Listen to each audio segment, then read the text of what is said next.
Hello students, I hope बहुत अच्छी learning आपकी डिसोल्यूशन ऑफ पार्टनरशिप फर्म के चैप्टर में चल रही होगी। अगर हम बात करें कि अभी तक क्या क्या किया है, तो बेसिक कॉन्सेप्ट प्रीसीडिंग लेक्चर में हमने किया। डिसोल्यूशन ऑफ पार्टनरशिप फर्म का पूरा न्यूमेरिकल फॉर्मेट के साथ कैसे करते हैं सारा डिस्कस किया। एडजस्टमेंट कॉम्प्लिकेटेड से कॉम्प्लिकेटेड अगर हो तो कैसे डील करते हैं हमने ढंग से सीखा। उसका सवाल भी सोल्व करके दिखा चुके हैं, आपको समझा चुके हैं। आई होप आपने प्रैक्टिस किया होगा। और फिर इसके ठीक बाद हमने सीखा जब बैलेंस शीट नहीं दी हो, राइट। फिर आगे के पार्ट में हमने सीखा कि अगर पार्टनर इंसॉल्वेंट हो जाता है तो कैसे डील करेंगे, गार्नर वर्सेस मरे के रूल्स वगैरह। बहुत अच्छी बात है अगर आपने सारी चीज़ें सीखी है तो, और नहीं सीखी है ना तो सीख लीजिएगा, ये बहुत ज़रूरी है। तो सीखना कैसे है कि प्रीसीडिंग लेक्चर्स से आप गो थ्रू होइए, उनको बार बार देखिए, और जैसे जैसे उसमें बताया गया है वैसे वैसे आप चीज़ों को करते जाएंगे तो वो चीज़ें हो जाएंगी। फिर रिलेटेड न्यूमेरिकल प्रैक्टिस कीजिए। अब जो लास्ट टॉपिक बचता है डिसोल्यूशन ऑफ पार्टनरशिप फर्म में, जो कि मोस्ट इम्पोर्टेंट टॉपिक है, सीधे उसी पे आते हैं हम। जो आज आप सीखेंगे that is about when firm is insolvent. पूरी फर्म इंसॉल्वेंट हो गई। एक पार्टनर दो पार्टनर की बात नहीं है, जितने भी पार्टनर हैं सब बैंकरप्ट हो गए, सब इंसॉल्वेंट हो गए। No one of the partner is able to repay his debts. अपने लाइबिलिटीज का पेमेंट करने की एबिलिटी में कोई भी पार्टनर नहीं है। ऐसी सिचुएशन सवाल में है तो उसका न्यूमेरिकल हम कैसे करेंगे, that we have to learn now. Clear. इससे रिलेटेड न्यूमेरिकल अब जैसे ग्रेजुएशन में आप पहली बार ही सीख रहे हो, 12th में ये यूपी बोर्ड के सिलेबस में होता था, इधर सीबीएसई आईएससी बोर्ड के सिलेबस में नहीं है, तो इसलिए ज़्यादातर नया ही है, राइट। तो ढंग से इसको सीखना। इस तरीके का क्वेश्चन हमारे पास होता है प्रैक्टिकल प्रॉब्लम में। Balance sheet A B C की 31 मार्च 16 को ये दे रखी है। क्रेडिटर्स हैं, ए का लोन है, कैपिटल्स हैं, और कैश है, स्टॉक है, डेटर है, फर्नीचर है, सी की कैपिटल है। कैपिटल लाइबिलिटीज साइड में होती है, क्रेडिट बैलेंस होती है, असेट साइड में होती है, डेबिट बैलेंस होती है। अब क्या जानकारी हमें दी होगी कि हम समझ पाएँ कि सारे पार्टनर इंसॉल्वेंट हैं, फर्म पूरी बैंकरप्ट हो गई, और हमें सवाल उस तरीके से करना है जैसे हम अभी करवाने वाले हैं। कैसे आप पहचान पाएंगे? Due to inability of payment to creditors, मतलब क्रेडिटर्स को पेमेंट करने की सिचुएशन में नहीं है फर्म। फर्म के जो क्रेडिटर्स हैं उनको पेमेंट करने की सिचुएशन में नहीं है फर्म, इसलिए हम क्या कर रहे हैं, फर्म को डिसॉल्व कर रहे हैं। फर्म डिसॉल्व हो गई और बी और सी कुड पे नथिंग। बी और सी अपनी प्राइवेट एसेट से, प्राइवेट एस्टेट से कुछ भी लाने की स्थिति में नहीं है, उनके पास कुछ नहीं है। अब केवल ए ऐसा पर्सन है जो अपनी प्राइवेट एस्टेट से 2000 रुपये ला पाया। केवल कितने रुपए ला पाया है? 2000 रुपये। स्टॉक से 15,000 आ गए, डेटर से 14,000, फर्नीचर से 1,000, डिसोल्यूशन के खर्चे 4,000, prepare necessary account to close the books of the firm. भाई बनेगा तो इसमें भी रियलाइजेशन अकाउंट बनेगा, इसमें भी पार्टनर्स कैपिटल अकाउंट, लेकिन तरीका अलग होगा। वैसे नहीं बनेगा जैसे अभी तक सीखा है, थोड़े से चेंजेस इसमें हम करेंगे, क्योंकि सवाल की रिक्वायरमेंट है वो, इसलिए चेंज करना होगा, वैसे नहीं कर पाएंगे हम। अभी तक तो आपने सीखा है कि साहब सारी कैश को छोड़ के हम एसेट्स रियलाइजेशन के डेबिट में ट्रांसफ़र कर देते थे, कैश अकाउंट में ब्रॉड डाउन कर लेते थे, राइट। और फिर उसके बाद लाइबिलिटी सारी रिलेशन के क्रेडिट में ट्रांसफ़र कर देते थे, पार्टनर के लोन का अकाउंट अलग बना लेते थे। लेकिन वो तब करते थे जब फर्म रिपे करने की पोजीशन में होती थी अपने डेट्स को, right. Firm is able to repay its debts, तब करते थे, लेकिन इसमें नहीं करेंगे, राइट। क्या चेंज होगा देख लीजिए आप। अभी मैं आपके लिए बनाऊंगा रियलाइजेशन अकाउंट और रियलाइजेशन अकाउंट के साथ में बनाऊंगा आपका जो है कैश अकाउंट। ऐसी सिचुएशन में हमारा कैश अकाउंट मेन अकाउंट हो जाता है, वो लास्ट में नहीं होता, वो डिपेंड नहीं होता, राइट। अभी तक जैसे सवाल हम करते थे कैश लास्ट में बनाते थे हम कैश अकाउंट, क्योंकि वो बेस्ड होता था पुराने अकाउंट्स में, प्रीसीडिंग अकाउंट्स पे, अदर अकाउंट्स के बेसिस पे उसको बनाते थे। लेकिन यहाँ पर जब पूरी फर्म इंसॉल्वेंट हो जाएगी ना, तो कैश अकाउंट मुझे बनाना पड़ेगा मेनली, और उसे बनाकर मुझे पता चलेगा कि मैं लायबिलिटी को कितना पे कर पाऊंगा। क्लियर? सवाल में क्या बता रहा है, फर्म इंसॉल्वेंट हो गई, लायबिलिटीज को पेमेंट करने की सिचुएशन में नहीं है फर्म, इसका मतलब उनके पास पैसा नहीं है। अच्छा एक बात बताओ, उस सिचुएशन में क्या होता था पहली वाली में, जब फर्म सोल्वेंट होती थी कि एसेट से आ गए पैसे, लायबिलिटीज को पे कर दिए, मान लीजिए कम पड़े, तो क्या करते थे, पार्टनर लेके आते थे। ऐसे ही तो होता था सोल्वेंट की सिचुएशन में, पार्टनर लेके आते थे। लेकिन वो कह रहे हैं कि पार्टनर नहीं ला पाएंगे। अगर पार्टनर नहीं ला पाएंगे तो जो लायबिलिटी होल्डर है उन्हें तो पैसे देने हैं, पार्टनर दे नहीं पा रहे तो हम दे ही नहीं पाएंगे। अगर अपने पास से पार्टनर नहीं ला पाएंगे तो नुकसान कौन झेलेगा? जब फर्म सोल्वेंट होती थी तो नुकसान पार्टनर झेलते थे। फर्म सोल्वेंट होती थी, सोल्वेंट मतलब रिपेमेंट की कैपेसिटी में होती थी, तो नुकसान कौन झेलता था? पार्टनर झेलते थे।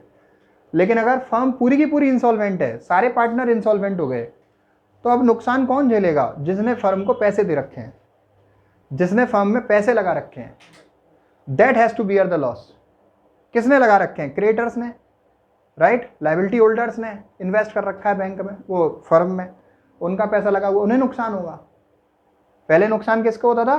पार्टनर्स को। लायबिलिटी होल्डर्स को तो देना ही पड़ता था, कम पड़ता था जितना, कहाँ से लाते थे? अपने पास से लाते थे। लेकिन जब पूरी फर्म इंसॉल्वेंट हो गई तो अब वो अपने पास से नहीं ला पाएंगे। जब वो नहीं ला पाएंगे तो हम लायबिलिटी होल्डर्स का पेमेंट नहीं कर पाएंगे। अगर हम नहीं कर पाएंगे तो नुकसान कौन झेलेगा? लायबिलिटी होल्डर्स झेलेंगे। Is that okay? तो लायबिलिटी होल्डर्स को नुकसान होने का मतलब हम उन्हें पूरा पैसा नहीं दे पा रहे हैं। तो हम कितना दे पा रहे हैं ये पता करने के लिए हम बनाएंगे कैश अकाउंट। क्या बनाएंगे? और फिर उसके बाद हम लायबिलिटी होल्डर्स का अकाउंट बनाएंगे। पहले हम कैश अकाउंट सबसे एंड में बनाते थे, यहाँ पर हम दूसरे नंबर पर बना के दिखा रहे हैं आपको। दूसरा हम बनाएंगे क्रेडिटर्स का अकाउंट, राइट, क्रेडिटर्स अकाउंट। और फिर इसके बाद हम बनाएंगे पार्टनर्स कैपिटल अकाउंट। क्या बनाएंगे? Partners capital account. और ये बीच में पार्टीशन बहुत ज़रूरी है, पार्टीशन का इंपॉर्टेंस समझना बहुत ज़रूरी है। पार्टनर्स कैपिटल अकाउंट हम जो बनाएंगे, कितने पार्टनर्स हैं हमारे? 3, right. How many partners do we have? 3। 1 2 3, 1 2 3, like this, A B C. Now I have drawn the columns for realization, cash account, creditors account, partners capital account. How the given information to be put in to these formats? Let us see.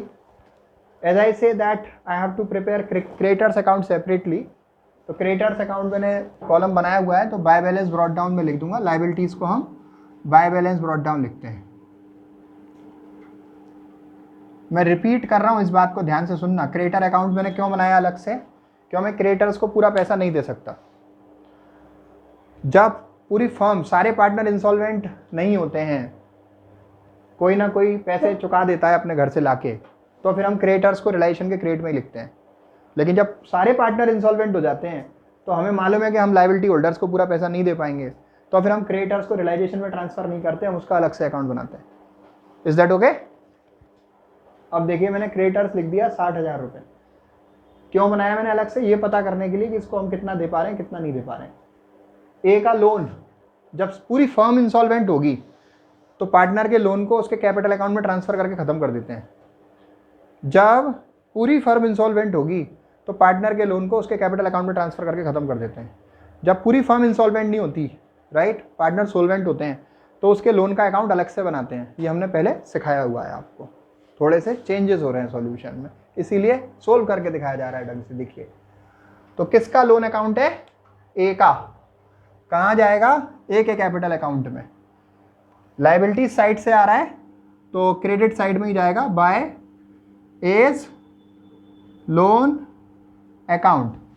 कितने रुपए का है? 15,000 रुपये। Is that okay? Clear? अब देखिए capital account के balances हैं liability side में। 15,000 एंड 10,000, इसको मैं ब्रॉड डाउन कर लेता हूँ क्रेडिट में by balance brought down 15,000 and 10,000। एक बात हमेशा याद रखना, मेरी हमेशा एक अप्रोच रहती है कि सवाल को मैं उसकी गिवन सीक्वेंस के हिसाब से ही समझाता हूँ और सोल्व करता हूँ। तो मैं ये चाहता हूँ कि आप भी ऐसा करना सीखें। क्लियर? तो सवाल की जो सीक्वेंस है वही सॉल्यूशन की होती है। उन्होंने कहा ABC की बैलेंस शीट है, पार्टनर का रेशियो नहीं बताया तो वो बराबर है। मैंने लायबिलिटी साइड की सारी इन्फॉर्मेशन पोस्ट कर दी, अब असेट साइड की सारी खत्म करूँगा, फिर एक एक करके एडजस्टमेंट पढ़ूंगा, उसी सीक्वेंस में सोल्व करूँगा। ध्यान से देखते समझते सुनते रहिए। तो कैश अकाउंट, मेरा कैश का बैलेंस शीट के असेट्स में 12,000 रुपये है। टू बैलेंस ब्रॉड डाउन मैंने लिख दिया। स्टॉक 35,000 रुपये है, रियलाइजेशन के डेबिट में लिखूंगा मैं। फिर इसके बाद डेटर्स हैं 30,000 के।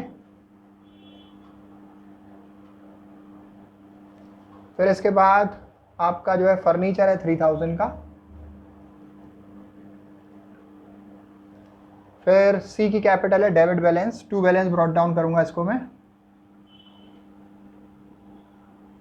किसकी है? सी की। कितने रुपए है? 2,000, राइट। अभी क्या मैं कर चुका हूँ, लायबिलिटी के सारे आइटम ट्रांसफर, असेट्स के सारे आइटम ट्रांसफर। अब क्या पढ़ना है मुझे? एडजस्टमेंट पढ़ना है एक एक करके। क्लियर? एडजस्टमेंट पढ़ना है। Due to inability of payment of creditors the firm was dissolved, B and C could pay nothing. तो हम क्रेडिटर्स का पेमेंट नहीं कर पा रहे, बी और सी कुछ नहीं ला पा रहे, ए ला पाया कितने? केवल 2,000। तो मैं पार्टनर्स कैपिटल में ए के कॉलम में उतने रुपए लिख दूंगा जितना ए लेके आया। क्लियर? बाय कैश अकाउंट ए कितने लाया? 2,000 रुपीज़। कितने लाया? 2,000 रुपीज़।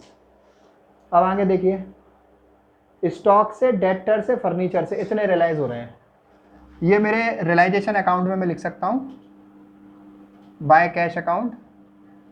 किस किस चीज़ से? Stock, debtor, furniture. Stock, debtor and furniture. The amount we are realising is 15, 14, 1, right. 15,000, 14,000 and 1,000. The total amount to this is 30,000. Clear? Now listen further. Dissolution expenses are 4,000, right? So we can write here to cash account for realization expense कह लो या dissolution expense कह लो, बात दो ही है, मतलब एक ही है। कितने रुपए का है वो? 4,000 रुपए का dissolution expense। अब आगे देखिए, क्वेश्चन की इंफॉर्मेशन हमारे पास से खत्म हो गई। We are finished on the part of given information in the question. हमने ये सब नोट कर लिया, रिकॉर्ड कर लिया। अब उसके बाद केवल सॉल्यूशन हमें करना रह गया है। देखो, अब ये पता करो कि साहब आपको नुकसान कितना हुआ। Clear?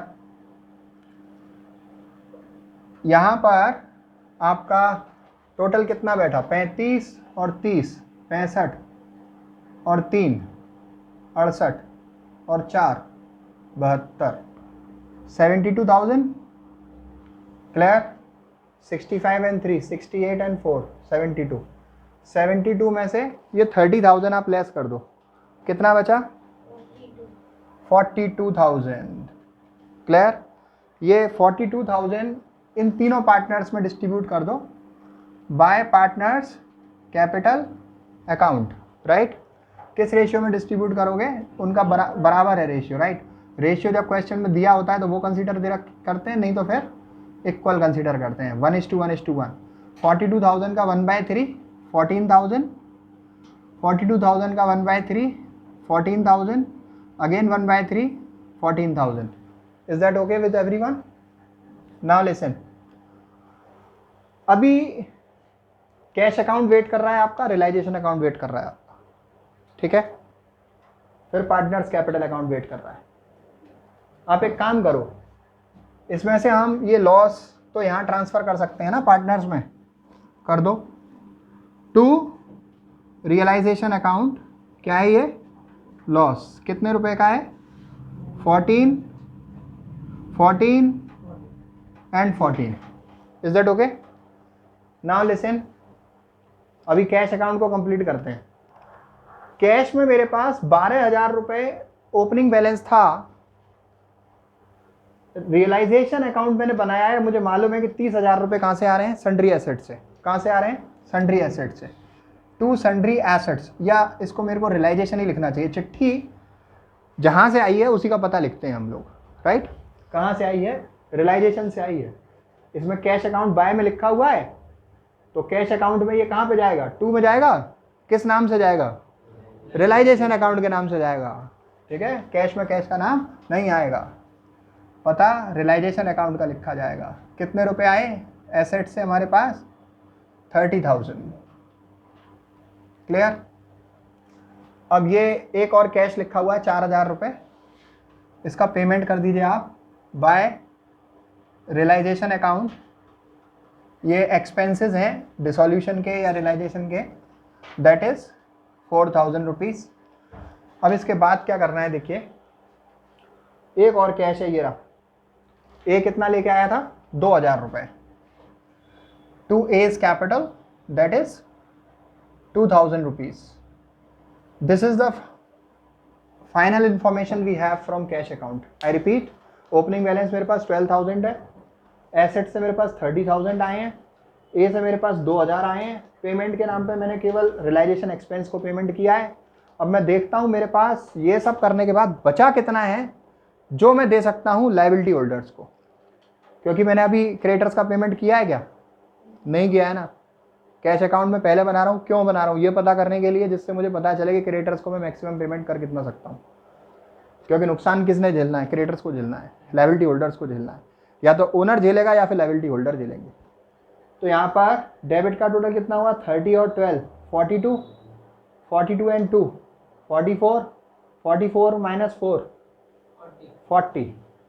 I have only 40,000 rupees to pay creditors. Is that okay? तो क्रेडिटर्स को पे करने के लिए मेरे पास कितने, 40,000 रुपये। किसको दूंगा, क्रेडिटर्स को दूंगा। क्लियर? क्रेडिटर्स अकाउंट 40,000, टोटल मेरा हो गया बराबर, दैट इज 44। अभी देखिए क्रेडिटर्स का अकाउंट बनाना है, 60,000 मेरे बैलेंस है यहाँ पर क्रेडिटर्स का। इनको मैं दे कितना पा रहा हूँ,